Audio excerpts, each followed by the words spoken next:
commissaire bu FMI continuer campé ci fi mu taxaw maanaam day xaar les rapports d'audit finaux et même rapport yooyu su génnee peut-être bu leen convaincreul dañuy continuer ajandeegum Sénégal suspendre ba tey programme bu bees bi ñuy bëgg dans ce cas fan la réew mi jëm. mais réew mi fu mu jëm mën naa wax ni àgg na fa ba noppi parce que boo dégloo li FMI waxuñu rek dañuy xaar ñu indil ñu FMI dafa ni ñu ngi liggéey ak ñoom liñ fi war a régler kat lu compliqué la te nar naa yàgg loolu la ñu wax. Ça veut dire que FMI dafa jouer de diplomatie ba accès ak ñun fii di raay di wëreelu mais pendant que ñu ngi jouer de diplomatie ñii nga xam ni seen mën-mën bariwul ñuy def ay faute ay coups francs gis nga bor bii ñuy leb ba ci déclaration bi Ousmane Sonko defoon naan ñun kat booboog léegi at a ngi nii ñuy dund te soxlawuñu laal xaalisu gaañ yi. Le pays tient debout. waaw le pays tient debout mais loolu ñi ngay waxal tu parles à une clientèle politique mais ñi nga xam ni ñoom de manière précise da nga leen di envoyer message bi nga xam ni dañ koy jël en compte ci li nga séq ak ñoom mais ñooñu neneen lañ koy déggee. Ça veut dire quoi? Ça veut dire que toi tu fais de la politique en interne, tu lances des messages à ton peuple, je ne sais pas quoi là, pour woon leen ni wëy bu leen xalaat dara ñu ngi yore affaire bi c'est très bien, mais est-ce que c'est réellement ça que les autres vont comprendre? ñi nga xam ne dañoo am ak yow ay relations yi nga xam ni ci la xaalis di doxee. C'est pourquoi je dis que ñun àgg nañ ci déjà soo combiner loolu ak lépp liy xew fii mais dootoo posé te fi réew mi jëm da nga naan fi réew mi nekk fan la. fi réew mi nekk fan la pourquoi est-ce que on est gêné aujourd'hui à devoir pouvoir fonctionner di leb ba agsi fii alors que à l'intérieur les gens font de la politique autrement da ngay dimension bi day dem ba feneen lan la waa FMI ak yeneen ñi nga xam ne ñoo jàkkaarloo ñun ci ñoom fan la ñu taxaw ba Sénégal wóori di noonu parce que la clé c'est le Sénégal qui n'est plus sûr il n'est plus sûr pour nit dugal fa xaalisam il n'est plus sûr pour nit investir fa. Et booy xool au-delà maintenant da ngay dellu soit ci li ñu wax politique ñu ngi on est dans un blocage de nos institutions on ne sait pas quand on part d'une haute déclaration je veux un premier ministre ultra fort extrêmement fort loolu lan lay tekki ci biir yorim réew tey waroon nañu dellu si waat ci la problématique de la vacance du pouvoir parce que pouvoir su fekkee ni néew. ngeen demoon kalaame ji conseil constitutionnel. déjà depuis le waaw moo tax ma ciy dellu si waat nii pouvoir bi nga xam ne fii siège légal am fi nga xam ni da ngay jël xale bu tuuti nga jël ko fii nga teg ko kii mooy ndeyam kii mooy baayam jéemal dugal ci diggante bi dara soo ko fa nee duut dala koy bàyyi delluwaat ci baayam wala mu delluwaat ci ndeyam loolu mooy sooklu organisation bu nekk. nga jël ko au niveau de la famille membre bu nekk dafa am lu la téye en lien dafa am lu tax soo defee sa papa bu la nee teggil sa tànk nga teggi sa tànk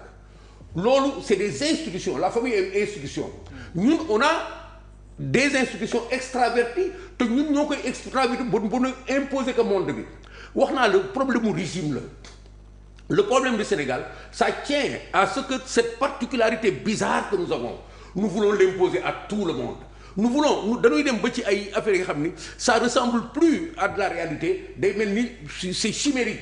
quand on veut jusque dans la personnalité d'un acteur les attributs qu'on lui donne ni mu toll ni mu rëyee ni mu foore on veut l'imposer au monde entier alors que c'est une question d'institution jeu bi dafa yomb ba dee on a un président un premier ministre loi bi lan la wax ci loolu kan lan mooy sa rôle soo ñëwee jaxase loolu yëpp nag ci benn place mais on est plus en république et loolu dafay poser problème par rapport à nos partenaires moo tax fii ñu toll nii léegi la question ce n'est pas de se poser la question de savoir fan la réew mi jëm fan la réew mi toll nous sommes dans un pays en extrême difficulté la difficulté est extrêmement grave et cela est traduit par le fait que au-delà de la réaction du FMI toutes les institutions financières qui nous entourent ont un seul maître mot la confiance ñun kenn daf ñu wóolootul bokkul ak nag le fait que ni amuñu dara luy amul dara c'est que li ñu am dafa àttanul li nga xam ni moom la ñuy doxalee moi je suis pas d'accord ci mel ni kër rek li nga bëgg a dundee. sa dépense matewu. waaw matewu ko je suis pas d'accord ci ñi naan woy xawma lan le train de vie de l'État. réduction train de vie de l'État. non loolu Sénégal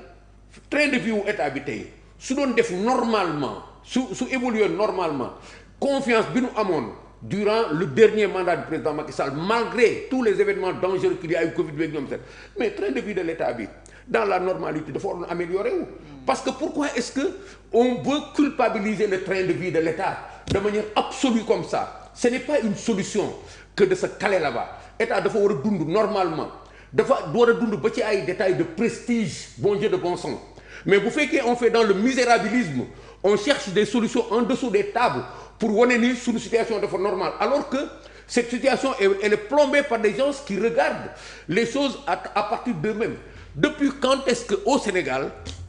on distingue entre mbubu ministre mbubu premier ministre mbubu leneen? Il faut vous dire une chose, on a un problème véritablement de régime. Le mal est extrêmement profond et ñi nga xam ne ñooñu ko teg xamuñu sax li ñu teg parce que ils n'ont pas les mécanismes sur le plan intellectuel yu leen di permettre ñu décrire que ba noppi déverrouiller ko. maa ngi gis ce commentaire là il est important aujourd'hui dama ko doon ragal wax mais on a l'impression d'avoir une république de mannequins mais c'est vrai nit ñi ay sañse ay changer dàll ay changer mbaxana ay et nit ñi dañ ci gëmm pendant un temps mais les populations sont en train de s'en appréhender nit ñi ñu ngi xool ni ñii fan la ñu jógee ak seen solo yu bari yi ak ñi seen mbaxana yi seen lenn li quand on en arrive là c'est que le mal est profond le Sénégal n'est pas en train d'aller quelque part il y est déjà c'est déjà difficile et nous ne pensons pas li ñuy génne du ñoom ñooy redressé wu parce que ils n'ont pas les moyens de se soubresaut qu'on attend d'eux c'est d'accepter que réew mi fi la toll que il y a un mandat et de rendre les choses à ceux qui peuvent les changer les fonctionnaires qui sont dans les ministères c'est les mêmes fonctionnaires qui étaient là mais xam nga lu leen doxloo li nga xam ni moom mooy commande liggéey bi nga xam ni moom la ñuy recevoir ak organisation ak coordination liggéey bi nga xam ni su fekkee ki lay liggéeyal lu mu bari xam-xam su xamul fi nga koy commencer loo ak fi nga koy yóbbu il ne te produit absolument rien nous avons les mêmes cadres dans les ministères je vous dis le problème il est dans le PASTEF comment on a fait pour créer des situations dans lesquelles on trouve par exemple un rappeur qui devient comment dirais-je encore PDG nu mu tuddee encore